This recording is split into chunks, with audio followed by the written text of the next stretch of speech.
Merhabalar, kanalıma hepiniz hoş geldiniz arkadaşlar. Bu videomda bu güzel bluzun yapımını anlatıyorum. Omuz kısmı fırfırlı, askıları bağlamalı, hoş bir model. Ben sipariş üzerine Alize Baby Best ile ördüm. Siz dilerseniz pamuklu bir ip kullanarak yazında kullanılabilir hale getirebilirsiniz. Modelin sayıları 1 yaş uygun, 1,5 yumak ip kullandım. Tığ numaram 3. Modele lastik kısmından başlıyoruz. Sonrasında beden kısmı örüp roba kısmına geçiyoruz. Son olarak da fırfırları ekliyoruz. Çok kolay örebileceğiniz hoş bir model. Bir sonraki videoda da alt kısmını anlatacağım, short modelini. İkisini de örüp takımlayabilirsiniz. Tabi öncesinde kanalıma abone olup bildirim zilini açarsanız sevinirim. Yeni videolarımdan haberdar olmuş olursunuz hem de. Videomu beğenip model hakkında yorumlarınızı yorum kısmına bırakmayı unutmayın lütfen. Ölçülerine bakalım. Onun öncesinde ben bunu crop şeklinde hazırladım. Dilerseniz beden kısmını uzatarak o şekilde daha uzun çalışabilirsiniz. Şöyle bu kısımdan bakalım. 24 santim. Beden kısmı da 22 santim. Ölçüler de bu şekilde. Yapımına geçelim.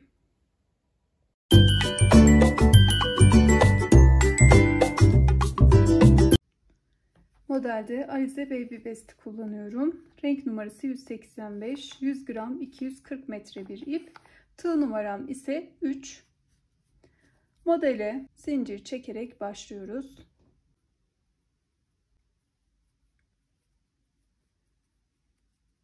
Çok sıkı veya gevşek olmayacak şekilde zincirlerimizi çekelim. Toplamda 110 zincir çekiyoruz. Zinciri çektim. 110 zincir ikiye katladığımızda şöyle ölçüsüne bakalım. 24 santim kadar geliyor. Bu bizim için yeterli oluyor bir yaşa. Şimdi lastik örgüyü kurmaya başlıyoruz. Bunun için de ayrıca bir zincir çekiyorum. 1, 2, 3 zincir çektim. Sonrasında hemen buradan geriye saydığımızda 4. zincir yuvasına batıyorum. Bu sırada her yuvaya birer ikili trabzan yaparak devam ediyoruz.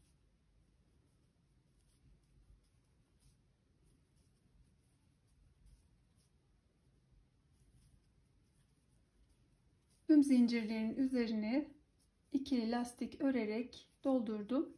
Şimdi burada bir birleştirme yapıyoruz. Sonuncu zincir yuvasına batıyorum. Bir de bu kısımdaki başlangıçtaki yuvaya şöyle ikisini bir aldım. Sonrasında trabzanımı örüyorum. Baştaki bu zincirin yuvasına battım. Burada 1, 2, 3 zincirimiz vardı. Üçüncüye batıyorum ve kaydırma yöntemiyle bu şekilde bu kısmı birleştirmiş oluyorum. Lastik örgümüze başlıyoruz. 3 zincir çektim. Bu zinciri atlıyoruz her zaman. İlk trabzanın bu şekilde yanından tığımızı geçiriyoruz. Diğer yanından çıkarıyoruz. İlmeğimizi aldık ve trabzanımızı ördük. İkinci trabzanımızda aynı şekilde arkadan tığımızı sağ yanından çıkarıyoruz. Sol tarafından arka yüze çıkardık. Şu şekilde görünüyor. İlmeğimizi aldık ve ördük. Şimdi tekrarlıyoruz. Sıradaki trabzana önden tığımızı yandan geçirdik. İlmeğimizi aldık. Ördük. Diğerinde arkadan tığımızı bu şekilde geçiriyoruz. İlmeğimizi alıp örüyoruz.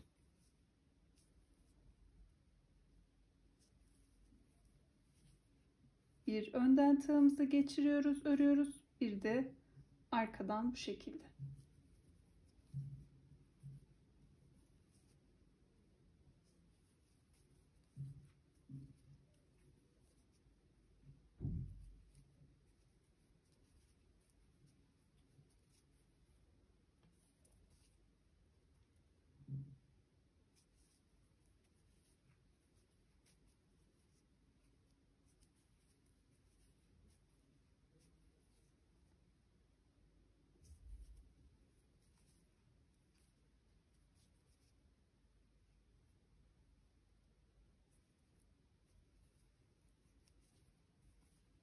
Tüm trabzanlara bu şekilde uygulayarak devam edelim. Sıranın sonuna geldim. Son olarak arka taraftan trabzanımı ördüm. Bir trabzanım kaldı. Bunu da şu şekilde yine önden örüyorum. Birleştirme kısmına geçtim. Yine başlangıçtaki zincir yuvasına batarak kaydırma yöntemiyle bu kısmı birleştiriyorum. Zincirimiz arada kalacak şekilde buradaki sondaki trabzanımızı ve baştaki trabzanımızı önden alarak örüyoruz. Bunu unutmayalım. Üçüncü sıraya geçtik. Yine bu öndeki trabzanımı önden tığımı geçiriyorum. Örüyorum. Arkadaki trabzanıma da yine arkadan tığımı geçirip örüyorum. Zaten bu şekilde belli. Önde duranları önden alarak, arkada duranları da arkadan tığımızı geçirerek örüyoruz.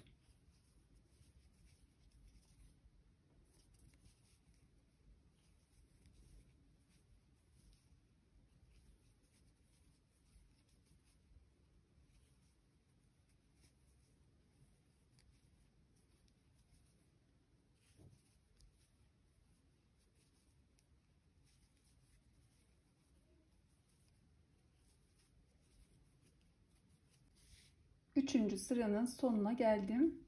Son olarak öndeki trabzanı ördüm. Başlangıç zincir yuvasına batarak, kaydırarak bu kısmı birleştiriyorum.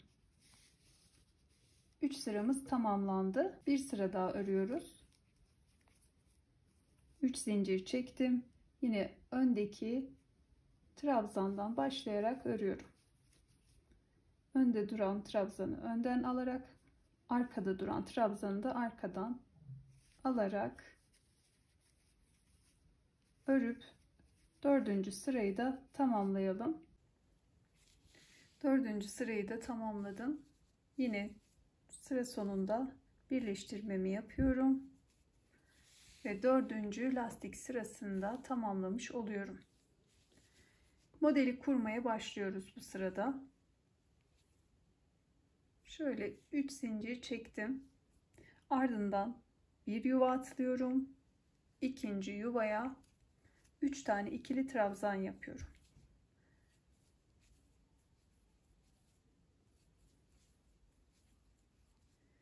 Aynı yuva içerisine 3 tane trabzan yaptık. Sonrasında 1 2 yuva atlıyorum. Üçüncü yuvaya aynı şekilde 3 trabzan yapıyorum.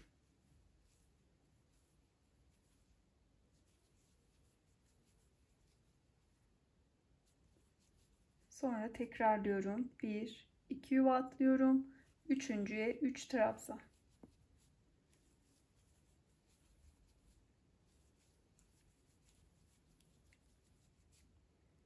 İki yuva atlıyorum. Üçüncü yuvaya 3 trabzan yaparak devam ediyorum.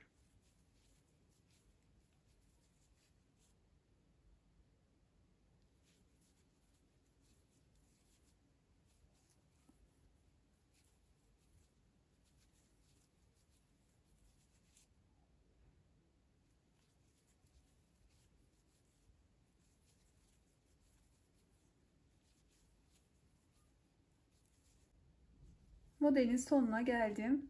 Son olarak 3 trabzan yaptım. Bir de zincirin yuvası, 2 yuva kaldı. Şöyle şu kısma batarak ilmeğimi alıp bu kısmı birleştiriyorum. İkinci sıraya geçiyoruz. Bunun için bir zincir çekiyorum burada. Bir yuva atlıyorum. Şöyle ortadaki trabzanın yuvasına batıyorum, bir sık iğne. Sonrasında 2 zincir çektim, aynı yuvaya batıyorum. Tekrar bir sık iğne. Hiç zincir çekip dolamadan bu 3 trabzanın ortasındaki trabzanın yuvasına batıyorum. Bir sık iğne. 2 zincir, aynı yuvaya bir sık iğne. Tekrar diğerine geçiyorum. Ortadaki trabzanın yuvasına batıyorum. Sık iğnemi yapıyorum. Sonrasında 2 zincir, tekrar yuvaya bir sık iğne. Diğerine geçiyorum. İkinci yuvaya batıyorum bu kısımdaki. Bir sık iğne, 2 zincir, aynı yuvaya bir sık iğne. Devam ediyoruz bu şekilde. 2 zincir, bir sık iğne, 2 yuva atlıyorum. Üçüncüye yine aynı şekilde bir sık iğne, 2 zincir, tekrar sık iğne. Bu şekilde de yapabilirsiniz. 2 yuva atlıyoruz üçüncüye. Ama kaydırma olmasın, buna dikkat edelim. Her zaman bu ortadaki trabzanın tepesine batıyoruz. Bir sık iğne, 2 zincir, bir sık iğne şeklinde devam edelim. Sıranın sonuna geldim. Şimdi burada da bir birleştirme yapıyoruz. Şöyle bir zincir çekerek başlamıştık. Onun yuvasına batıyorum. Bu kısmı birleştiriyorum. Ardından bu 2 zincirle oluşturduğumuz yuvanın içerisine batıyorum. Şu şekilde. Ve bu kısma geçmiş oluyorum.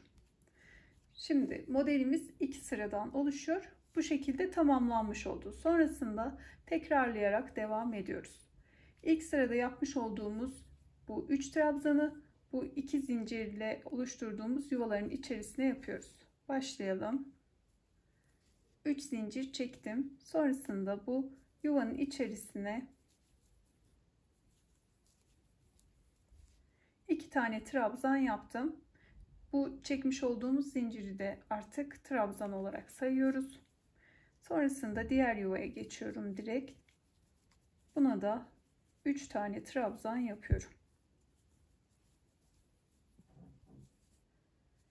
Her yuvaya 3'er trabzan yaparak sırayı tamamlıyoruz.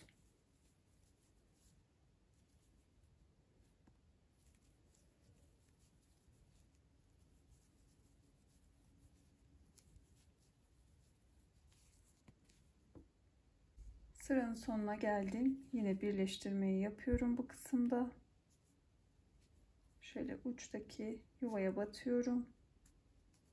Kaydırma yöntemiyle birleştirdim. Ardından bir zincir çekiyorum. Hemen bu ortadaki trabzanın yuvasına batıyorum. Bir sık iğne. Ardından 2 zincir, bir sık iğne. Sonrasında 2 yuva atlıyorum. Üçüncü yuvaya ortadaki trabzanın yuvasına bir sık iğne, 2 zincir, bir sık iğne. Bu şekilde devam ediyoruz. İkinci sırada yapmış olduğumuz gibi sırayı tamamlıyoruz. Sıra sonunda bu kısma kaydırma yöntemiyle birleştiriyoruz ve zincir çekmeden yuvaya bir sık iğne ile geçiyoruz. Sonrasında 3 zincir çekip bu kısımda yapmış olduğumuz sırayı yapıyoruz. 2 trabzan yapıyoruz. Zincirimizi de trabzan sayıyoruz bu sırada. Sonrasında yapmış olduğumuz her sıraya 3'er trabzan yapıyoruz ve bu şekilde ilerletiyoruz modelimizi. Modelin beden kısmını ilerlettim. Birlikte kaç sıra örmüşüm sayalım. 1, 2, 3, 4, 5, 6, 7, 8, 9, 10, 11, 12, 13, 14, 15. 15 sıra ördüm lastik kısımdan hariç. Şimdi burada üçlü gruplar halinde trabzanlarımız vardı. Bunları da sayalım.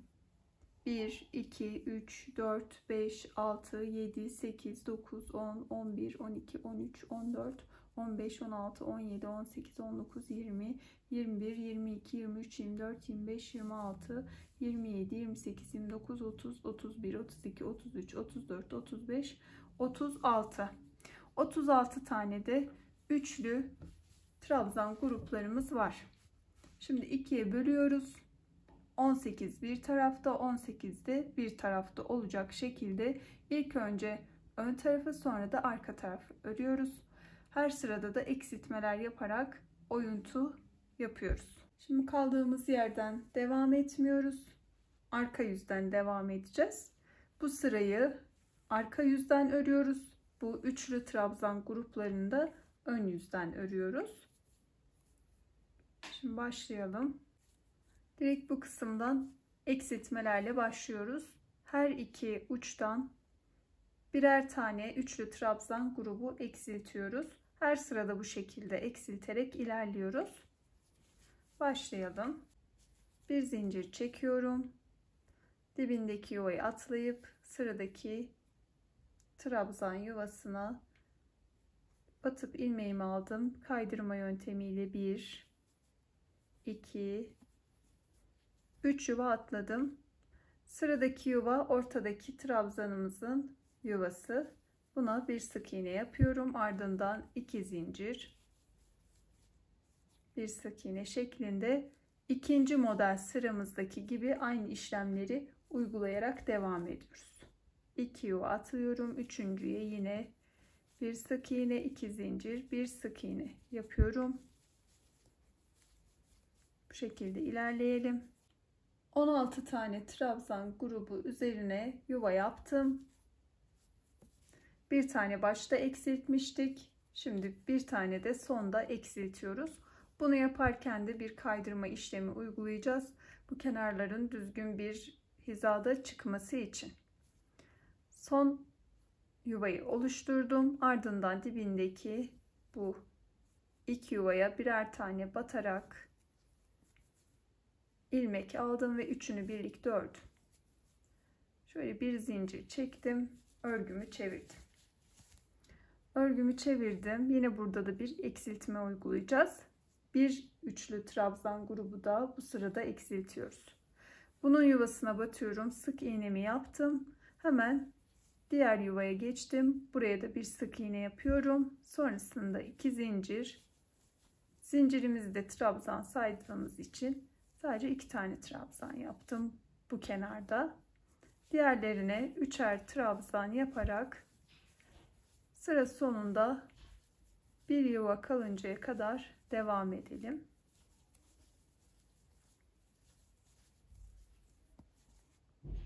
Sırayı ilerlettim. Başta bir trabzan grubu eksilttik. Yani yuvalardan bir tane eksiltmiştik. Bu kısımda da sondaki yuvamızı eksiltiyoruz. Toplamda 14 tane trabzan grubumuz olacak. Son yuvaya 2 tane trabzan yaptım. Üçüncüyü şöyle dolayıp battım, ilmeğini aldım. Eksiltme yapacağım yuvaya battım. Buradan da bir ilmek aldım. Bu ikisini bir, ikisini bir, ikisini de bir ördüm. Buradaki amaç düzgün bir görüntü elde etmek. Şöyle bir zincir çektim. Şimdi burada da bu üçlü trabzan grubunu eksiltiyoruz. Dibindeki yuvayı atlıyorum. İkinci yuvadan bir, üçüncüden bir, dördüncüden birer ilmek aldım ve bunların hepsini birlikte ördüm. Sonrasında bu ortadaki trabzanın yine tepesine bir sık iğne yapıyorum ve 2 zincir, bir sık iğne yaparak yine aynı şekilde modelime devam ediyorum. 2 yuva atlıyorum. Ortadaki trabzanın yuvasına bir sık iğne, 2 zincir, bir sık iğne yaparak ilerliyorum. Ta ki bu sondaki üçlü trabzan grubu kalana kadar. 12 tane yuva oluşturdum. Sonki kısma geldim.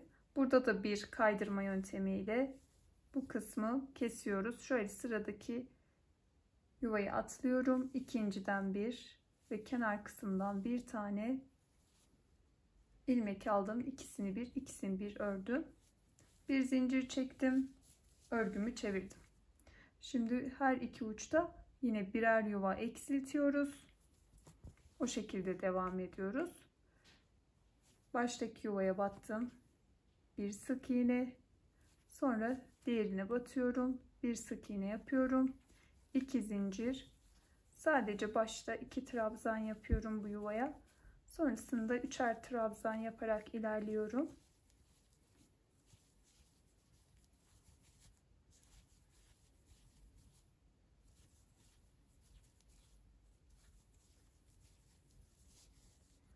Son yuva kalana kadar devam edelim.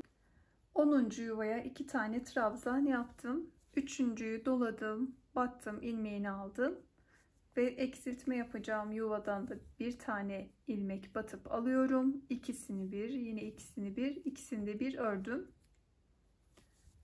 ve arka yüze geçtim. Burada son kez eksiltme yapıyoruz. Dibindeki yuvayı atlıyorum. 1, 2, 3 tane ilmek aldım ve üçünü birlikte ördüm. Tığdaki ilmek de 4 ilmekti. Ardından bir zincir çekiyorum. Sıradaki yuvaya bir sık iğne, ardından 2 zincir, bir sık iğne şeklinde bu model sıramı oluşturuyorum. 8 tane yuva oluşturduk. Şöyle bir sayalım. 1, 2, 3, 4, 5, 6, 7, 8. Sonki trabzan grubunu yine kaydırma yöntemiyle eksiltiyorum ve ön yüze geçiyorum. Bir sık iğne ile sıradaki yuvaya hemen geçtim. Eksiltme yapmıyoruz bu sırada. Üçlü trabzan gruplarını her yuvaya örüyoruz. Şöyle 2 zincir çekiyorum. Baştakine 2 trabzan yaptım. Diğerlerine 3'er trabzan yapıyorum.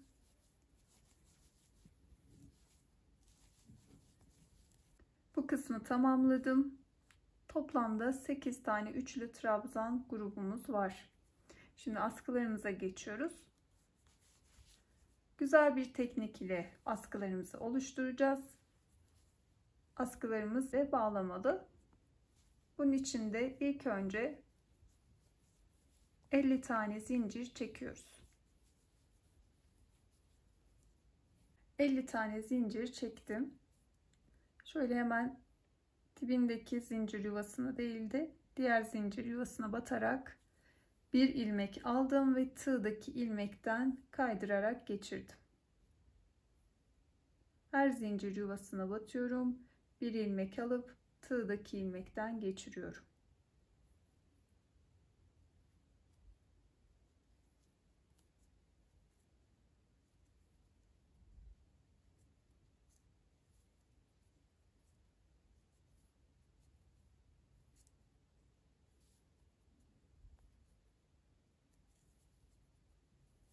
Tüm zincir yuvalarına aynı işlemi uygulayalım.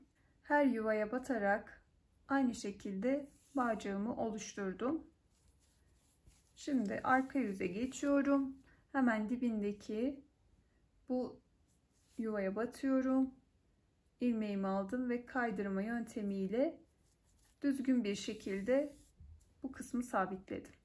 Ardından sıradaki her yuvaya birer sık iğne yaparak ilerliyorum.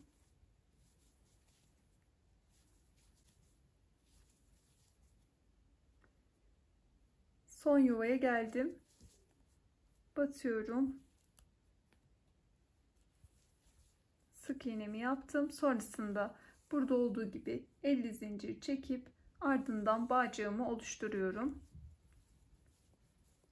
Bu kısmı da tamamladım.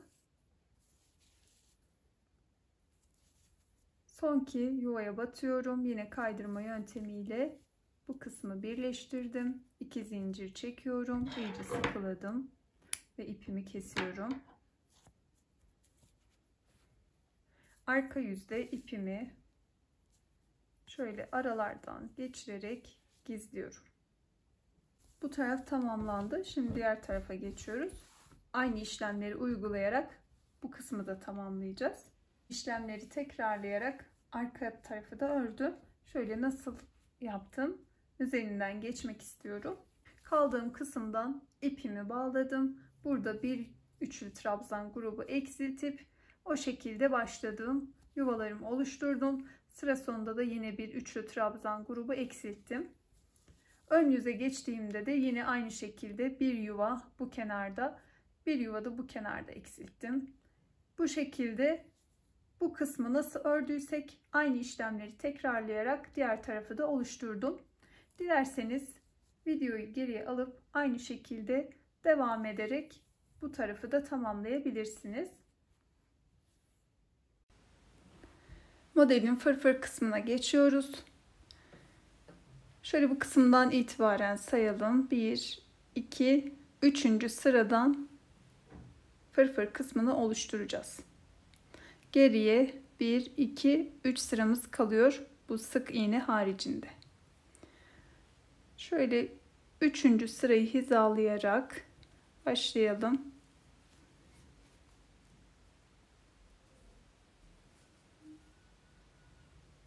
Şöyle arka kısımdan bu 3. sırayı hizaladım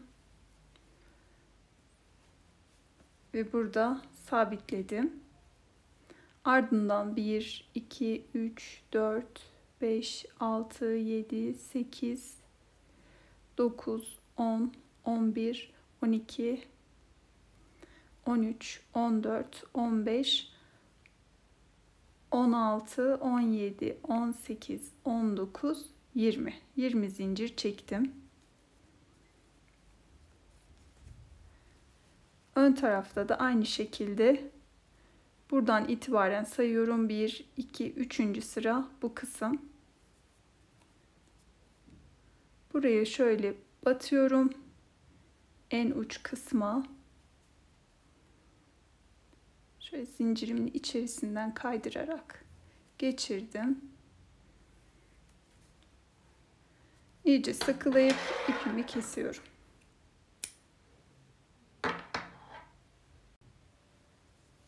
Şöyle bir şerit oluşturduk. Bunun üzerinden devam edeceğiz. Bu kısımlarda da ipimizi örerken gizleyebiliriz. Bu taraf oluştu. Şimdi diğer tarafı oluşturuyoruz ve devam edeceğiz o kısımda. Sadece bu kısmı örerken ipini kestik.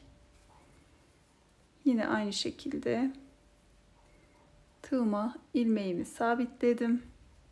Sonrasında bu sırayı hizaladım. Şöyle bu kısımdan batıyorum ve sabitledim. Sonrasında yine 20 zincir çekiyorum. 20 zincir çektim. Arka tarafta yine başlangıç kısmından 1, 2, 3. sırayı hizaladım ve bu uç kısma sabitledim. Şimdi buradan 2'ye katlıyoruz. Bu 3. sıradan örmeye başlıyoruz. Şöyle 2 zincir çektim. Ardından hemen batmış olduğum yuvaya tekrar batıyorum. Şöyle bir yuva oluşturdum. Sonrasında hiç zincir çekmiyorum. Şöyle şu kısmı hizalıyoruz. Şöyle anlatayım. Şuradan örerek 2'ye katladığımızda şu kısımlardan batarak öreceğiz.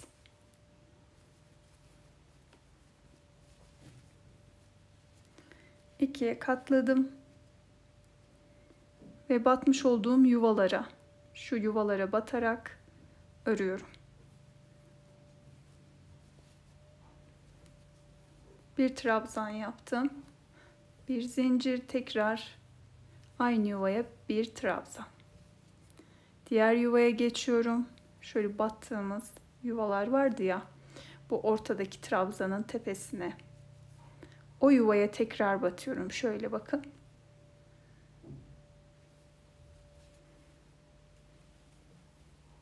bir zincir, aynı yuva içerisine bir trabzan daha. Diğerine geçiyorum aynı şekilde. Bir trabzan, bir zincir, bir trabzan. Bu şekilde yuvalar oluşturuyoruz.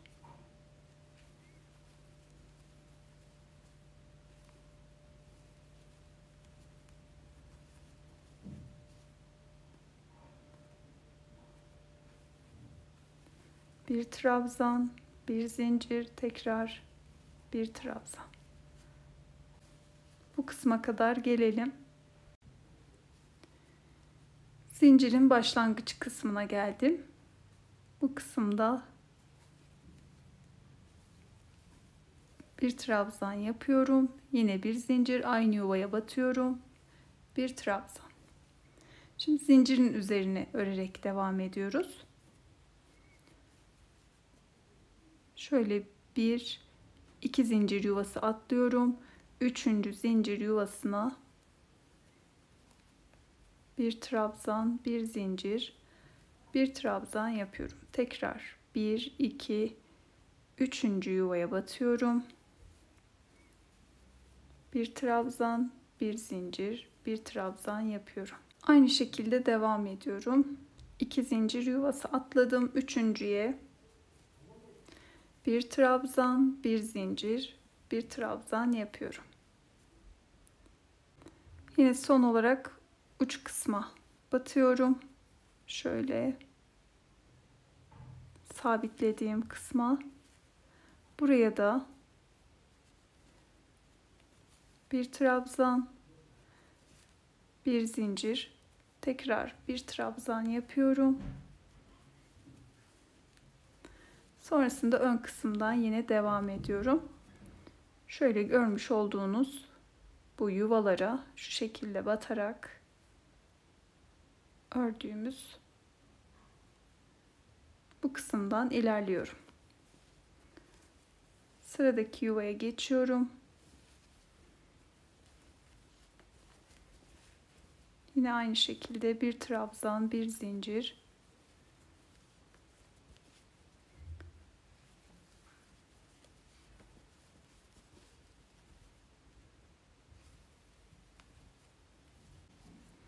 Bu kısmı örerek geldim.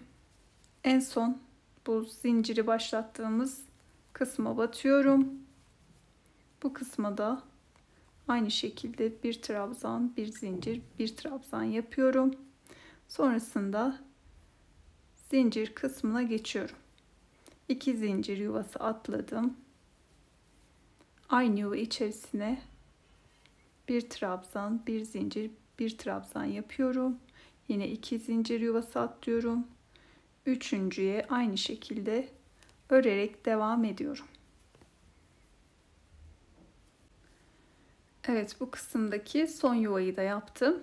Başlangıç kısmında yapmış olduğumuz bu zincirin yuvasına batıyorum ve bu şekilde kaydırarak bu kısmı birleştiriyorum. 3 zincir çektim ve aynı yuvanın içerisine bir trabzan yapıyorum. Her zaman sıra başlangıcında çekmiş olduğumuz bu 3 zinciri bir trabzan sayıyoruz. Sonra ikinci trabzanımız yaptım. Bu şekilde 2 trabzan oldu. Bir zincir çekiyorum ve aynı yuva içerisine 2 trabzan yapıyorum. Diğer yuvaya geçiyorum. Yine aynı şekilde 2 trabzan, bir zincir, 2 trabzan. Diğer yuvaya geçtim. Bundan sonra her sırada aynı şekilde örüyoruz. Yuva içerisine 2 trabzan, bir zincir, 2 trabzan yaparak.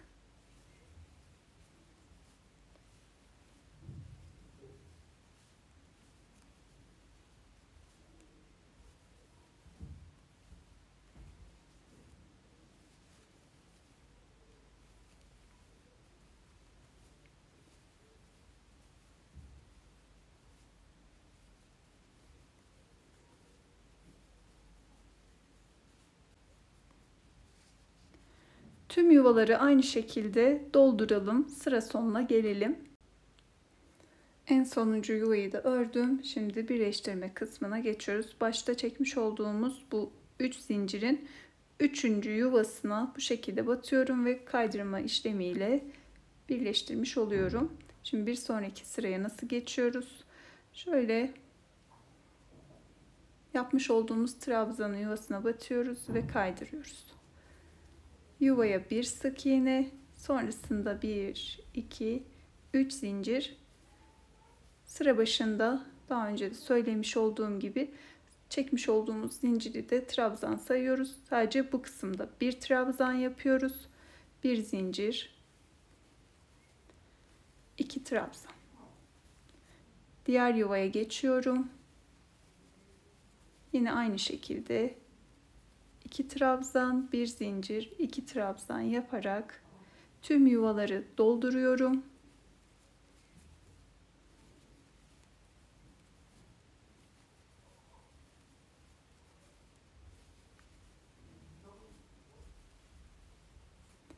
Sıra sonuna da geldiğimde yine aynı şekilde çekmiş olduğumuz bu zincirin 3. yuvasına batıyorum ve kaydırma işlemiyle birleştirerek devam ediyorum.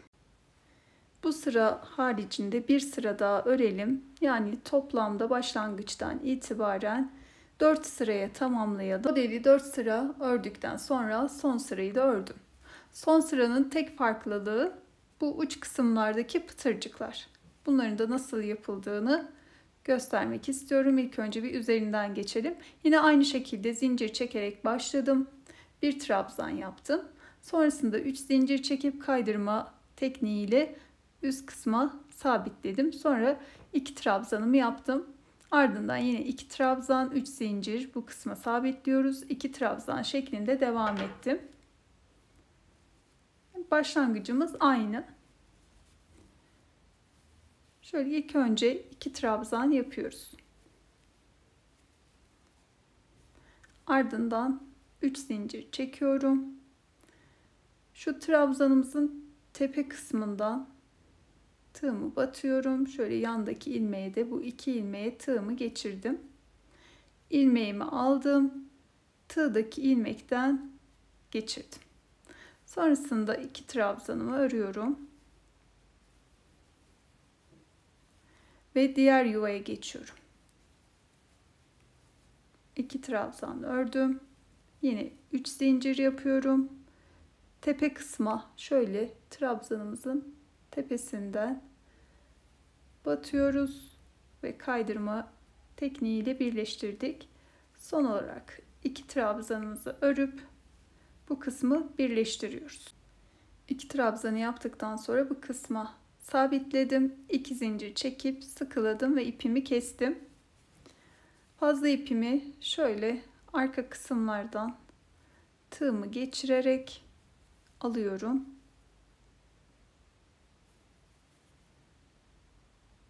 Yine bu aralardan tığımı geçiriyorum ve gizliyorum. Askılarını da bağladım ve modelimiz hazır. Görmüş olduğunuz gibi çok cici bir bluz oldu. Bu modelin altında bir sonraki videoda anlatacağım. Onun için videomu beğenip kanalıma abone olmayı unutmayın lütfen. Model ile ilgili de yorumlarınızı yorum kısmına bırakın. Vakit ayırıp benimle birlikte bu modeli deneyip ördüğünüz için teşekkür ederim. Bir sonraki videoda görüşene dek sevgiyle kalın.